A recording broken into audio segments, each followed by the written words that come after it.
Dans la série Les Nuits du bout du monde, l'ORTF présente Veracruz, Mexico.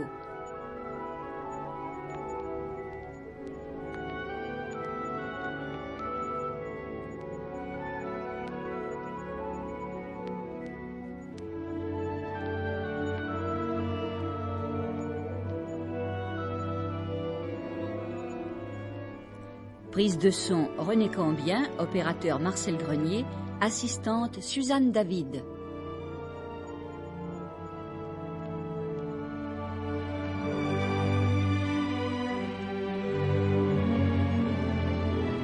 Les Nuits du bout du monde, une émission de Stéphane Pizella.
J'étais parti un soir pour m'en aller jeter, ce n'était qu'une image, mon amour dans la Méditerranée en faisant un détour par l'Espagne. Je m'étais attardé sur une tombe, celle d'un pauvre homme que j'avais connu dans un livre et qui longtemps fut mon ami. C'était un pauvre homme qui allait vendre des pommes et des fraises des bois dans une corbeille jaune et qui se pendit à l'automne, sans savoir pourquoi. Et puis, le vent de la fantaisie fit tourner la girouette de la rose des vents et me poussa plus loin, vers Palma et vers une île où chantaient des guitares, et me voici revenu ce soir au point de départ, avec déjà le désir de nouveaux horizons. Nous partirons donc une fois encore. Je n'ai pas eu le temps de défaire mon bagage et il est si léger. Nous partirons donc, car au fond, je vous l'ai dit déjà, c'est ma destinée de partir toujours.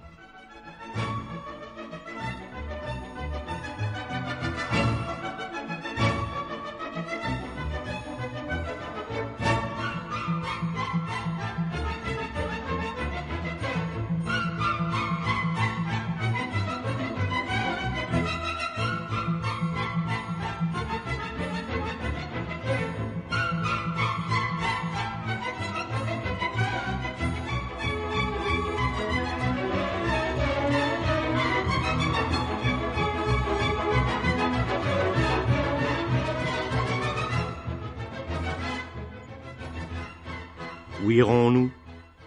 En principe, car je ne sais jamais lorsque je pars où j'irai atterrir, en principe nous ferons route pour le Mexique. Quelle route?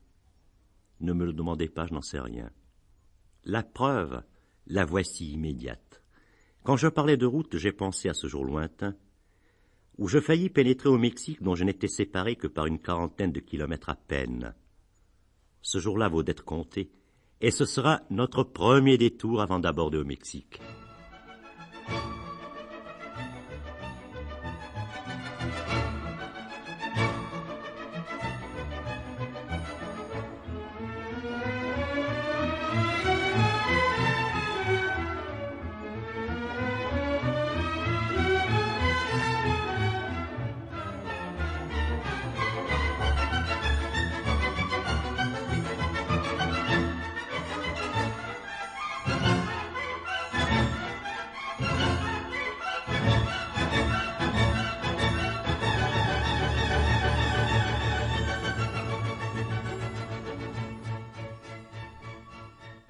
Ce jour-là avait commencé à San Antonio. En montant dans l'avion, j'ignorais le chemin qu'il prendrait, car ce chemin n'était pas dans le ciel. Il se gorgeait de soleil quand nous y sommes venus. J'aurais donné 5 ans de ma vie pour y vivre une nuit, une seule, sœur de celle que j'ai rêvée en frôlant ses flancs, car nous avons frôlé les flancs du Grand Canyon. Le Major Finch avait glissé son bimoteur dans la tranchée monstrueuse et l'a suivi pendant combien de temps? 10 minutes? 1 heure? Les méandres qui déroulaient à nos yeux angoissés une vision prodigieuse. 500 kilomètres. 24 kilomètres de largeur.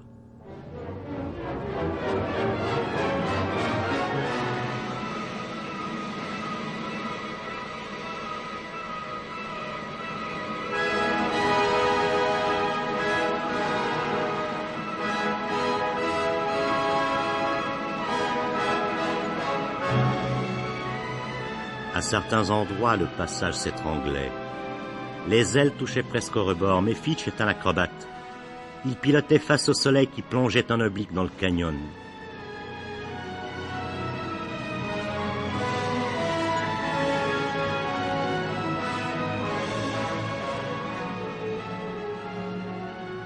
D'étranges sculptures couvraient les rochers.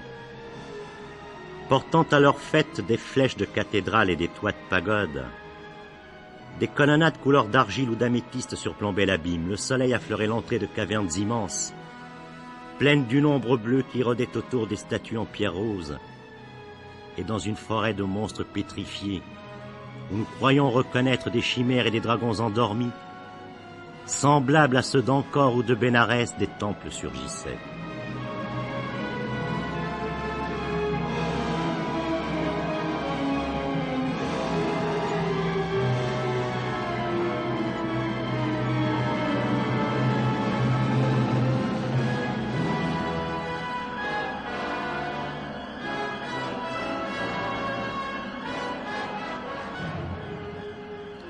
Mille fois sur 100 kilomètres, le décor a changé.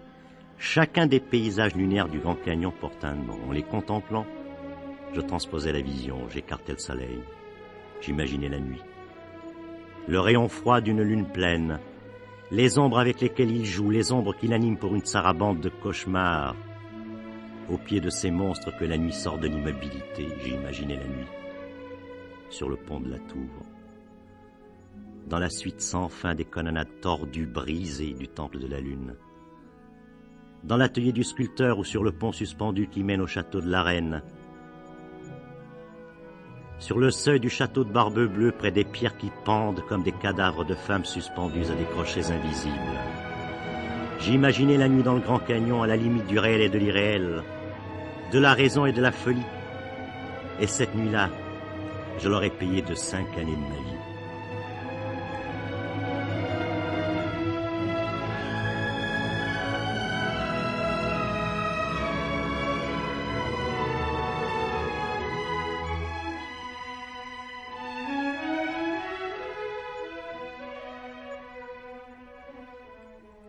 L'ascension brutale dans le ciel bleu nous délivra de l'angoisse. L'avion filait vers le Mexique. On l'attendait à 40 kilomètres de la frontière, à Yuma, un bled dans le désert brûlé par le soleil. Une réserve de peau rouge, une suite de bâtiments en planches, voilà Yuma. Mais la réserve est interdite aux visiteurs. Il faisait chaud. Le vent du désert brûlait le visage. Le ciel était bas, d'un gris cendré. À l'horizon, des colonnes noirâtres montaient en tourbillon. Le vent de sable tournait autour de Yuma.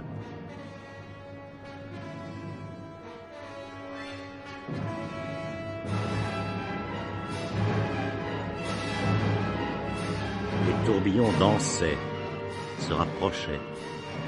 On aurait dit des toupies qui tournent sans toucher le ciel bas, sans toucher la terre.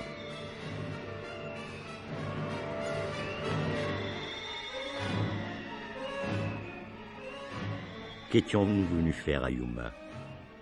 Une frontière de sable nous fermait le Mexique tout proche à un coup d'aile. C'est à Yuma, ce désert perdu, que j'ai manqué la première occasion qui s'offrait de pénétrer au Mexique. Mais cette façon, si elle avait pu se produire, aurait-elle été la bonne? Je me le demande.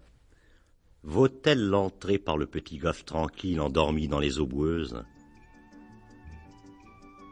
Le golfe du Mexique et sa nonchalance.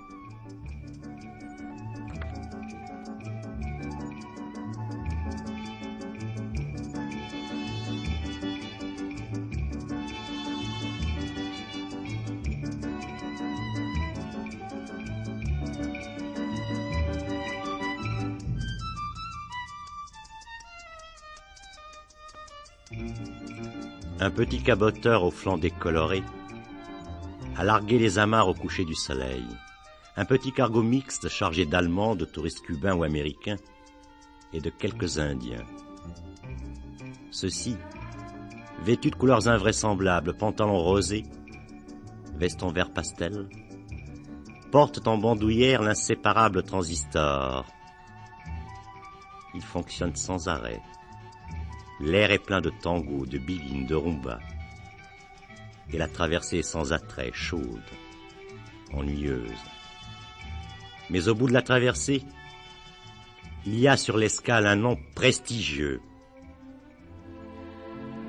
Veracruz, Mexique.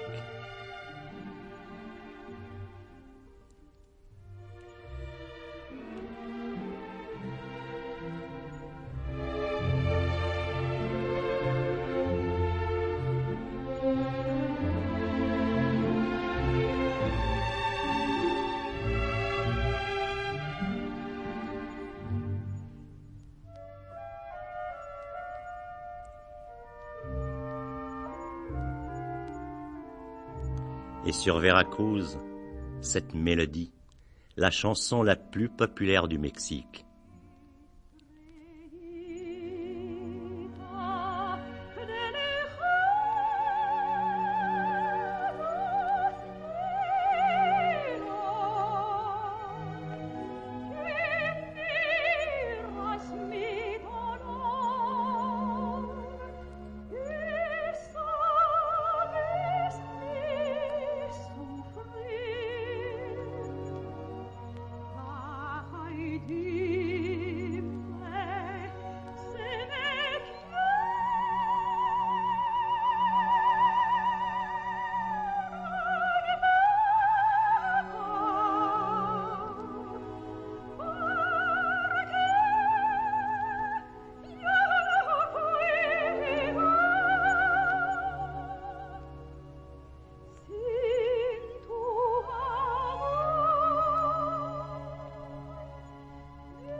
Veracruz.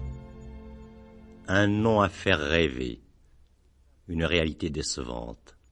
Des sables sans couleur, une jetée sans beauté, des pétroliers immobiles sous un ciel de feu. Et la ville qui dort. Veracruz, le port d'où s'enfuit l'impératrice Charlotte, la ville où sont venus mourir les Français que Napoléon le Petit envoyait à Maximilien. Ils sont enterrés tout près, dans l'île du sacrifice. Quel sacrifice! Veracruz, un nom qui trotte dans l'imagination, dans les imaginations. On en parlait à Dijon, à Châlons, en l'an 1830. Pensez. Stéphane Guinaud était parti là-bas. Il y faisait fortune et des Bourguignons sont partis le rejoindre. Ils ont travaillé la terre et actuellement, après des misères effroyables, les descendants de ces francs-comtois vivent dans les Anses, à San Rafael, à 200 kilomètres de Veracruz. San Rafael et ses maisons moitié mexicaines, moitié franc-comtoises. San Rafael, endormi dans la chaleur tropicale, déserte.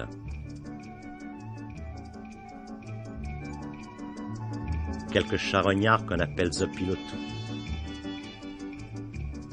charognard au bec rose, tournoie au-dessus des palmiers.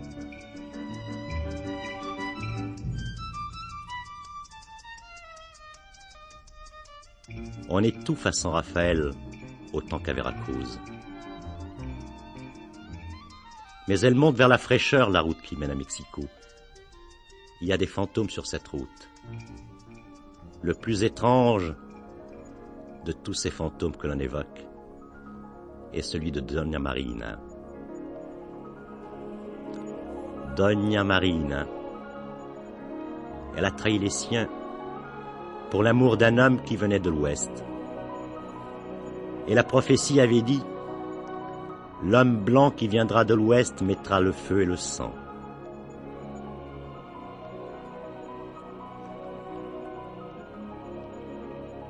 Doña Marina. L'empereur Moctezuma attendait l'homme de l'Ouest. Et celui-ci, Hernán Cortés, à la tête d'une poignée d'aventuriers guidés par Doña Marina, fit dire à Moctezuma: un mal nous ronge le cœur que seul l'or peut guérir. Et marchant jour et nuit, la troupe d'aventuriers monta de Veracruz à l'assaut des temples d'or.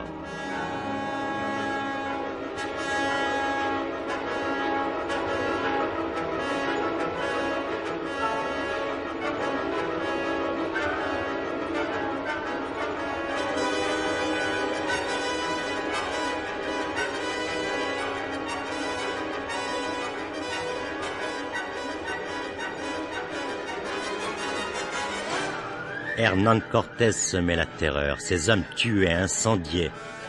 La route de l'or était celle du sang et du feu, ainsi que l'avait annoncé la prophétie. Jour et nuit, les pillards marchaient. Le mal de l'or rongeait leur cœur. Les montagnes renvoyaient en écho les clameurs des populations massacrées, le bruit régulier, implacable du pas des chevaux et des hommes en marche, derrière une bannière, une croix, et leur chef portant en croupe la belle Doña Marina.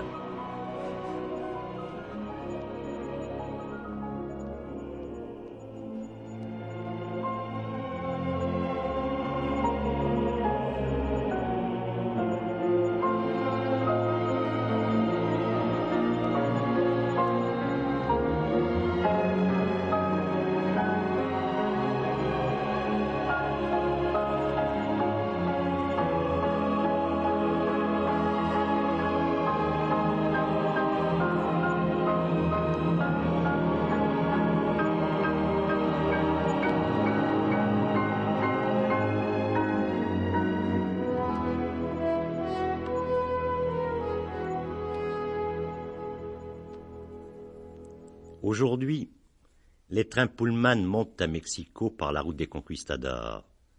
Ils roulent lentement. Aux arrêts, des hommes vêtus de pyjamas bariolés, le visage olivâtre enfoui dans l'ombre d'immenses sombreros, longent les wagons qu'ils explorent du regard. Un parfum de fleurs mouillées flotte sur les quais des petites gares, des fleurs que vendent à un prix dérisoire des fillettes nonchalantes et souriantes. Des femmes exposent sur une pierre des noix de coco, des mangues, des ananas, des tronçons de canne à sucre, mais le train ne s'arrête jamais longtemps. Il repart, plus lentement chaque fois, haletant, épuisé. L'air devient plus vif. Le soleil est parti. Dans les ravins que domine la voie ferrée, des feux s'allument. À la dernière gare, des femmes drapées dans un châle qui sert indifféremment de manteau, d'imperméable et de berceau, car elles y enveloppent leur bébé qu'elles portent sur le dos à la façon des Indiens, vous proposent une nourriture chaude. La nuit est venue. On ne distingue que des silhouettes. Le train reprend son ascension, il fait presque froid. Les feux isolés brillent comme des étoiles dans le bleu sombre des ravins. À l'aurore, ce bleu deviendra rose. Sur les hauteurs, la terre est rose quand le soleil jaillit en flèche et frappe à la tête les deux géants immobiles dans leur légende.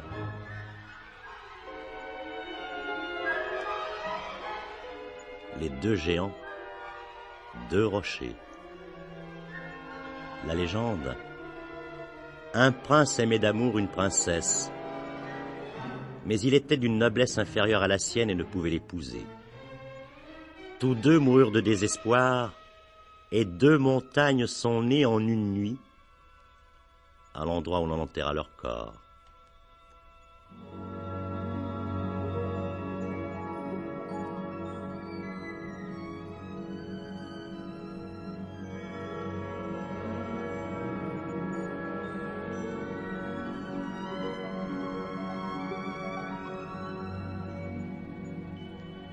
Deux sommets géants. L'un est le volcan Popocatépetl. De la neige à 5000 mètres, les Indiens le redoutent. On étouffe. On ne peut plus respirer lorsque l'on s'aventure trop haut vers la cime. Et parfois, les nuits d'orage, de colère, les hommes y perdent la raison. Le second sommet est celui de la princesse. On y distingue les formes d'une femme couchée. On l'appelle la montagne de la femme endormie.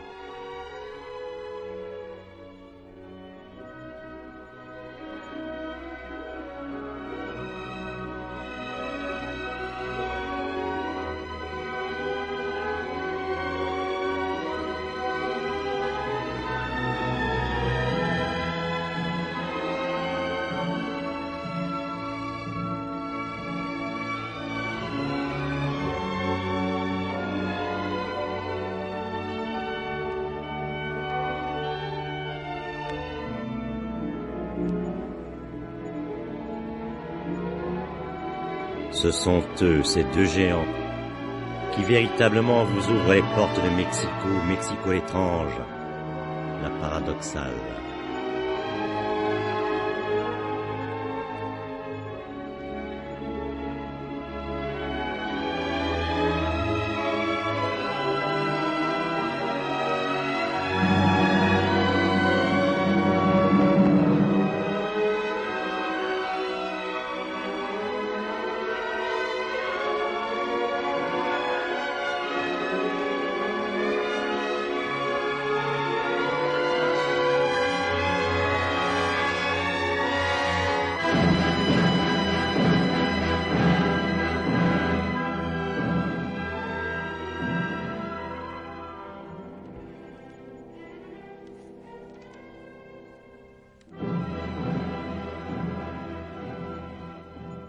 Mexico, une ville semblable aux autres dans ses avenues, au pied des buildings.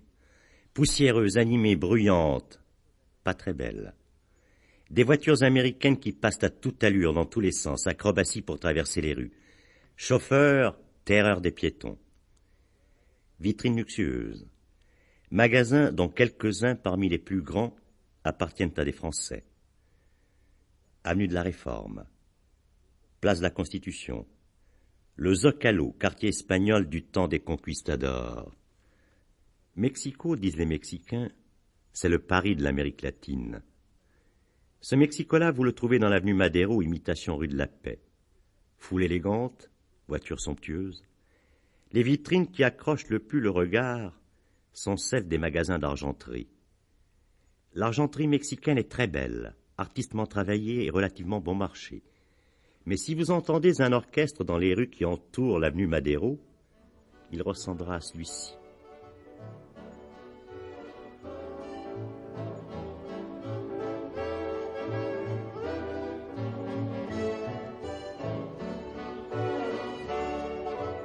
Mexico que vous cherchez n'est pas avenue Madero.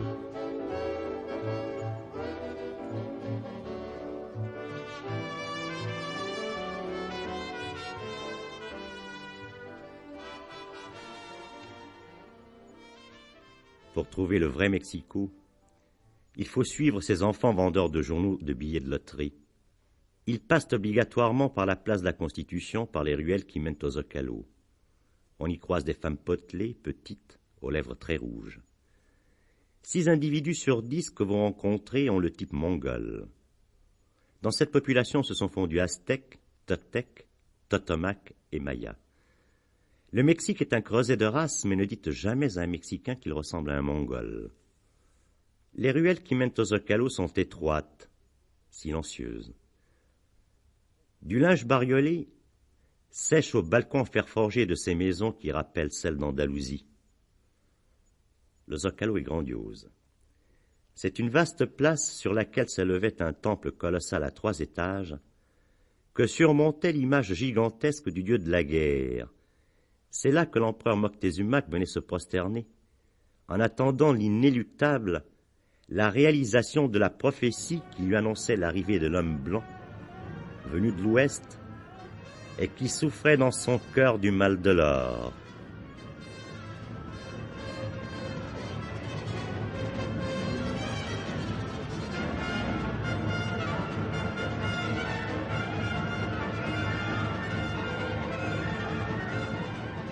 Et l'homme blanc, Hernán Cortés, fit crouler le temple d'or.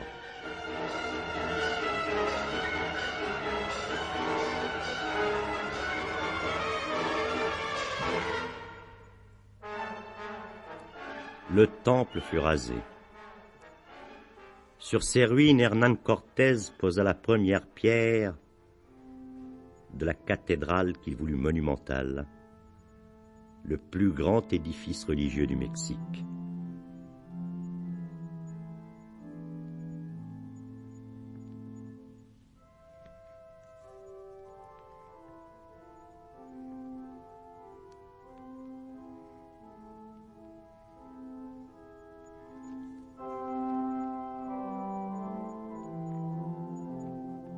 Les Espagnols voulaient de l'or. Les temples des Aztèques en regorgeaient. Cortés guérit son mal. Cette histoire, vous la lirez en fresques puissantes sur les peintures du Palais national ou à Guernavaca, capitale des divorces, dans le Palais Cortés. Les fresques de Diego Rivera, ce peintre qui offrit à Trotsky sa villa dans laquelle il devait trouver son assassin.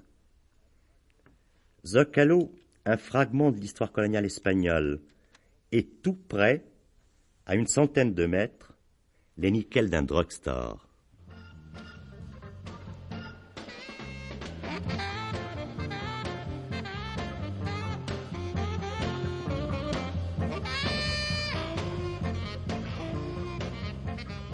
Le soir, la ville flamboie et lance à plein jet dans le ciel la publicité de toutes ces enseignes lumineuses.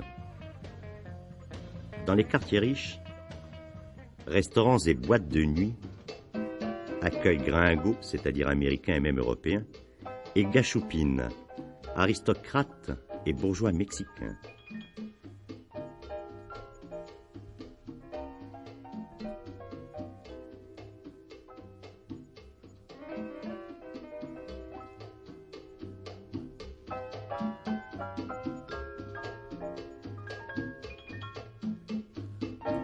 Dans toutes les avenues, les buildings affichent la publicité en lumière multicolore. Certains de ces buildings s'enfoncent dans le sol un peu plus chaque année. Le Palais des Beaux-Arts a rapetissé de 3 mètres en moins de 50 ans. La ville est bâtie sur un lac souterrain, là même où le dieu Mexicli voulut qu'on érigeât un monument à sa gloire, et pour signifier son désir, il envoya un aigle sur Nopal. L'aigle tenait en son bec un serpent. Dans cette vision, les prêtres aztèques découvrirent le désir de Mexicli. Hernán Cortés la compléta la réalisation de ses désirs. Et puis, les Mexicains, qui firent de leur capitale l'une des plus belles villes d'Amérique latine.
yo no puedo sin ella vivir. Tú eres estrella, mi faro de amor. Tú sabes que pronto he de morir. Baja y dime si me quiere un poco, porque yo no puedo sin ella vivir.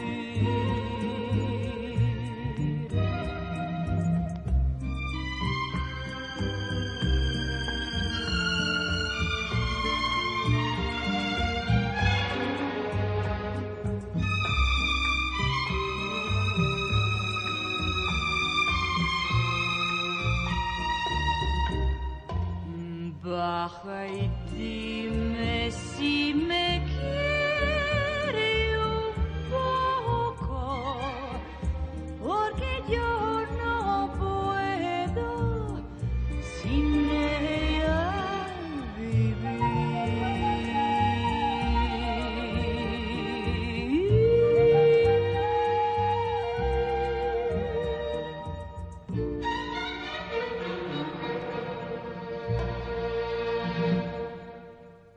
Comme toutes les grandes villes, Mexico possède ses bas quartiers.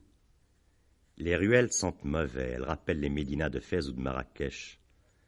Elles sentent l'huile où des femmes cuisent en plein air la pâte des tortillas. À toute heure du jour, on y rencontre des Indiens ou métis, accroupis sur le trottoir. Les sans-logis y passent leur nuit emmitouflés dans leur poncho. Le poncho est constitué par 2 rectangles d'étoffes rayées aux couleurs vives, cousus l'un contre l'autre, mais laissant 4 ouvertures, une pour la tête, 2 pour les bras et une pour les jambes.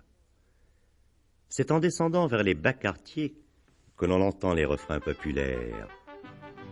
Pour être vrai, il convient de dire que ces refrains viennent à vous dans les rues de la ville moderne, une fois couché le soleil. Ils viennent à votre recherche. Ils vous poursuivent sur les trompettes, les violons et les guitares des mariachis.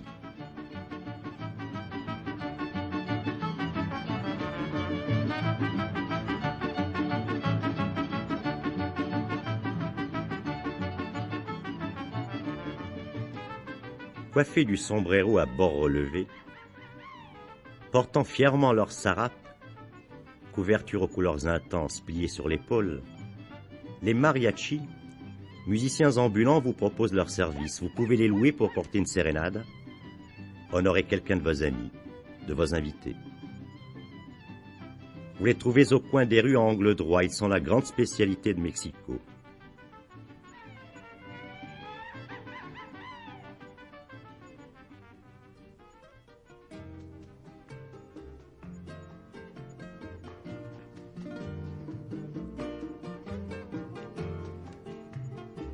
Parmi les mariachis, il y en a de célèbres dans toute l'Amérique latine.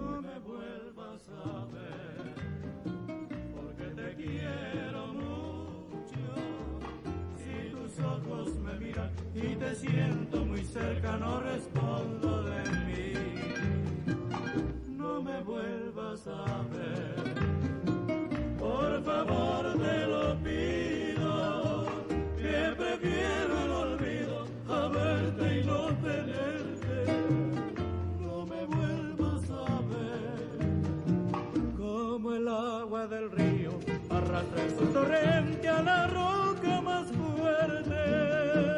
La pasión que yo siento arrastrará mi vida tal vez para perderte. No me vuelvas a ver, por favor te lo pido, que prefiero el olvido a verte y no tenerte. No me vuelvas a ver. La Réforme, le Madero, les boîtes de nuit, le Pigalle de Mexico.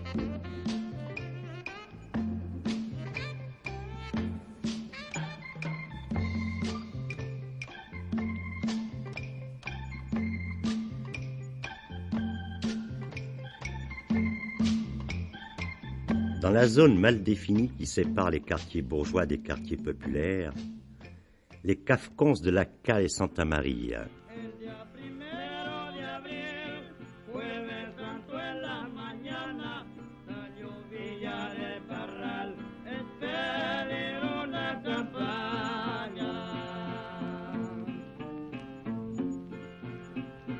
Ya se va Francisco Villa, se llevó todos los trenes hasta llegar a Celaya, allí formaron cuarteles.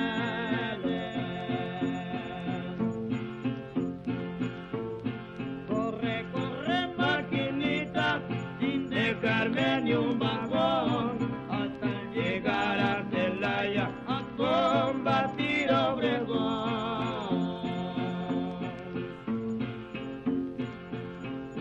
Entre las 3 y las 4 se comenzó el tiroteo, a las 7 de la noche ya se oía el bombardeo.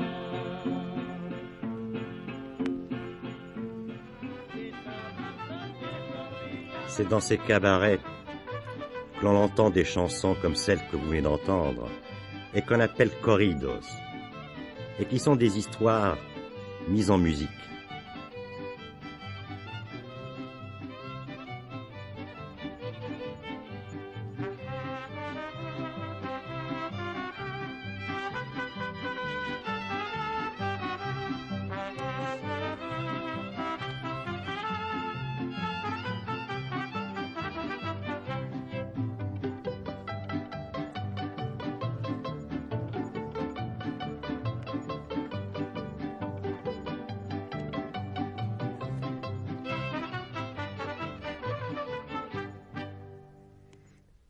Bien sûr, ce n'était là qu'un panorama superficiel, des images pour touristes. Mais cette émission de détente est, par ses musiques surtout, un sujet d'évasion. Nous avons survolé le Mexique d'un coup d'aile rapide, mais nous y reviendrons, avec un invité nouveau.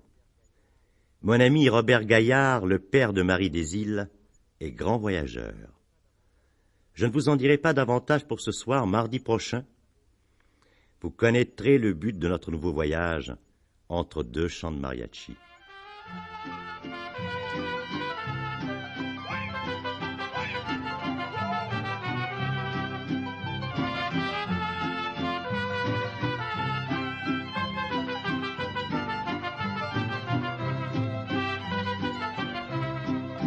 Voy de gallo con mis 10 mariachis y tequila. Si supieras, vida mía, cuánto sufro en este día. Ya hizo un año que lloraba noche y día. Ya hizo un año y sin embargo hoy te lloro todavía. Ya hizo un año y sin embargo hoy te lloro todavía.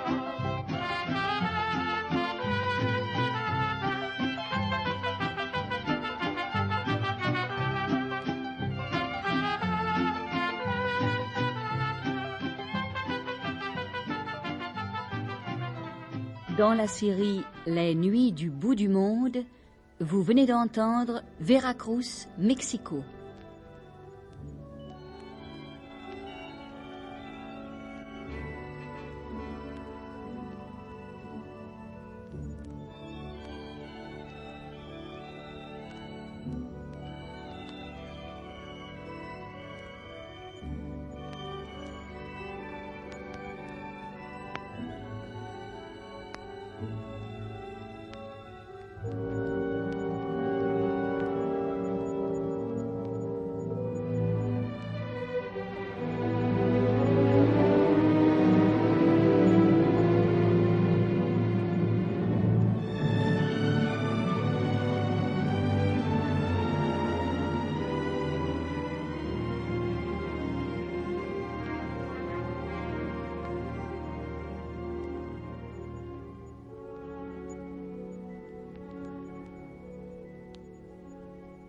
Prise de son René Cambien, opérateur Marcel Grenier, assistante Suzanne David.